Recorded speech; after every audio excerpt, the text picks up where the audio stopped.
It began with a forgotten shepherd boy, a terrifying giant no soldier dared to face. One stone, one moment, one destiny. But David's story didn't start with a crown.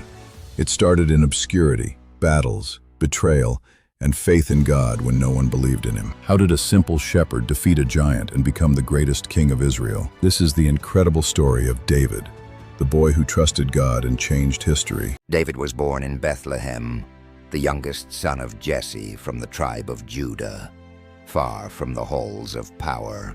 While his 7 older brothers were strong and experienced warriors in King Saul's army, David was left behind. In the quiet fields, David spent his youth shepherding his father's sheep, a humble task that shaped his soul. Though young, he developed immense courage, a heart devoted to God, and a remarkable musical talent on the harp.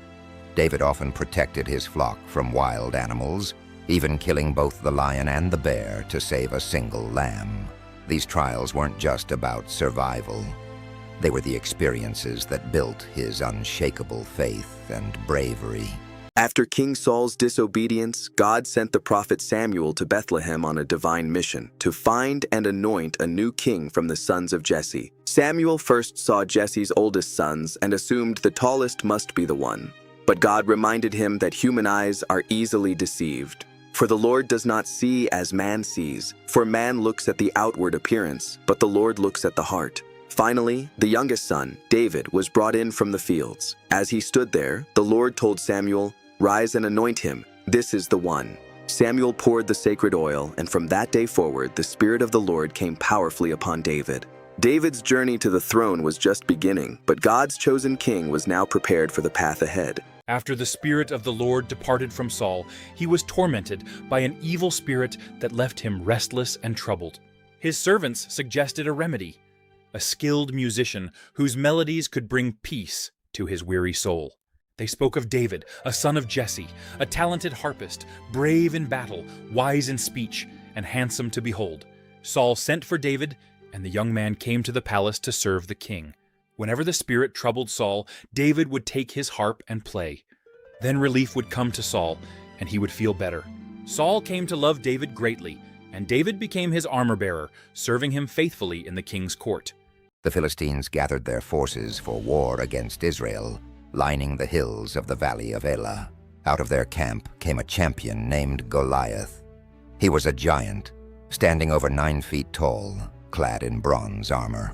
For 40 days, Goliath mocked the armies of Israel, challenging any man to face him in single combat. The entire army, even King Saul himself, was paralyzed by fear, for no one dared to answer the giant's call. Then came David, a young shepherd boy, sent by his father to deliver food to his brothers on the front lines. When David heard Goliath's insults against God, his heart burned with indignation. He asked, "Who is this Philistine that he should defy the living God?" Seeing his courage, Saul allowed the boy to fight. But David refused the heavy armor, trusting in something greater. Instead, he took only his staff, his sling, and 5 smooth stones chosen from the stream. As Goliath approached, David declared, "You come to me with sword and spear, but I come to you in the name of the Lord Almighty." David reached into his bag, slung a stone, and struck Goliath full in the forehead. The giant fell face first to the ground. With the giant's own sword, David ended the threat. Israel won a legendary victory that day. From a humble shepherd to a national hero, David's faith became a beacon for all generations to come. After the great victory, the women of Israel sang, "Saul has slain his thousands, and David his tens of thousands." Saul became extremely jealous. The praise for David burned within him, turning a hero into a rival in his eyes. In his madness, Saul tried multiple times to kill David, even throwing a spear at him while he played music to soothe the king. Saul sent David into the most dangerous battles, hoping the enemy would do what he could not. He plotted secretly against him. But despite every plot and every spear, God protected David. Envy could not overcome the one whom God had chosen. The friendship between David and Jonathan is a timeless testament to loyalty and selfless love.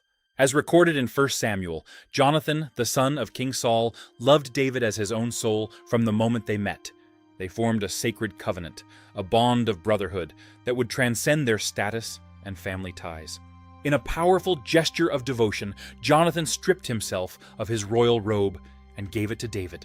He also gave him his sword, his bow, and his belt, signifying his complete trust and support.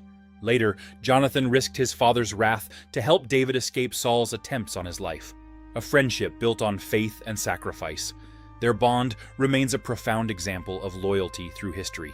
Driven by King Saul's jealous hatred, David was forced to flee for his life, leaving behind the palace for the unknown. For years, he lived as a fugitive, seeking refuge in the dark caves of the wilderness and the shadows of the mountains. In the forests and hills, a band of about 600 men, also outcasts, joined David, looking to him for leadership.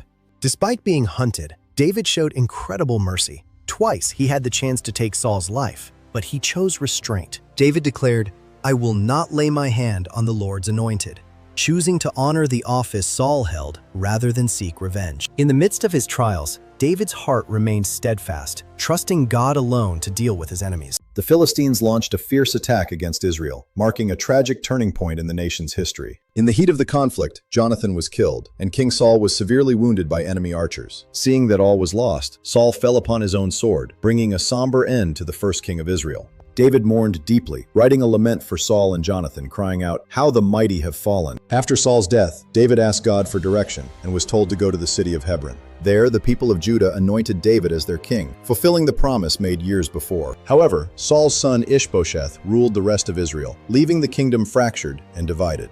This division ignited a long and painful civil war, as David began the arduous journey to unite all of Israel. Following the death of Ishbosheth, the path was cleared for a new era in Israel's history. All the tribes of Israel came to David at Hebron, recognizing his leadership and divine calling. They declared, "The Lord said to you, 'You will shepherd my people Israel, and you will become their ruler.'" At the age of 30, David was anointed king over the entire nation of Israel. He began his 40-year reign, serving first in Hebron for 7 years and 6 months. He then reigned in Jerusalem for 33 years over all Israel and Judah. Moving to secure his kingdom, David captured the fortress of Zion from the Jebusites. He made it his capital, and it became known throughout the ages as the City of David. David brought the Ark of the Covenant to Jerusalem, marking a new era for the city. He celebrated with dancing before the Lord, expressing his heart's deepest praise. This showed his deep devotion to God, a man after God's own heart. Later, David wanted to build a temple for God,